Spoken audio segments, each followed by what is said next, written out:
ನಮಗೆ ಒಂದು ಅವಕಾಶ ಕೊಟ್ಟಿದೆ. ಈ ಅವಕಾಶ ನಮಗೆ ಬಹಳ ದೊಡ್ಡ ಅವಕಾಶ. ನಿಮ್ಮ ಹಾಡುಗಳನ್ನು ನಿಮ್ಮ ನೆನಪುಗಳೊಂದಿಗೆ ಇಲ್ಲಿ ಪ್ರಸ್ತುತಪಡಿಸ್ತೇವೆ. ಈ ಕಾರ್ಯಕ್ರಮಕ್ಕೆ ನೀವು ಸ್ಟಾರ್ಟ್.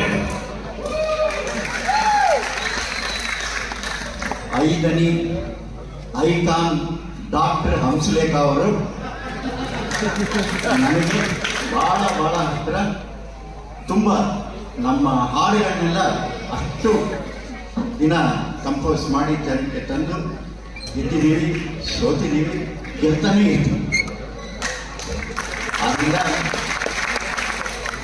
ನನ್ನ ಅವರ 35 ವರ್ಷದಿಂದ ಸಂಬಂಧ. ಅಷ್ಟು ಚಿತ್ರಗಳನ್ನು ಮಾಡಿದ್ದೀವಿ, ಅಷ್ಟು ಹಾಡುಗಳನ್ನು ಮಾಡಿದ್ದೀವಿ. ಇವತ್ತು ಈ ಒಂದು ಅಪರೂಪದ ಸಮಾರಂಭ. ಯಾಕೆಂದರೆ ಲೈಫಲ್ಲಿ ಒಂದೇ ಸರಿ ಬರೋದು, ಇನ್ನೊಂದು ಸರಿ ಟೇಕ್ 2 ಇಲ್ಲ, ಟೇಕ್ 1. ಆದ್ದರಿಂದ ಇವತ್ತು ಹಂಸಲೇಖ ಅವರು ದೊಡ್ಡ ಮನಸ್ಸು ಮಾಡಿ, ಅವರು ವಿಶಾಲವಾದ ಮನಸ್ಸಿನಿಂದ ಉತ್ಪೂರ್ವಕವಾಗಿ ಈ ಫಂಕ್ಷನ್ನ ನಾನು ಮಾಡ್ತೀನಿ. ನಾವು ಹಾಡುಗಳನ್ನ ಲಿಸ್ಟ್ ಆದಾಗ 80-90 ಹಾಡಿತ್ತು. ಕೊನೆಗೆ 25 ಹಾಡನ್ನ ಸೆಲೆಕ್ಟ್ ಮಾಡಿ ಒಂದು ರಸ ದೌತಣ ಕೊಡೋಣ ಅಂತ ಹೇಳಿ ಮಾಡಿದ್ವಿ. Ready sir? Taking? Yeah ready? Lights, Camera. Rolling. Action, start.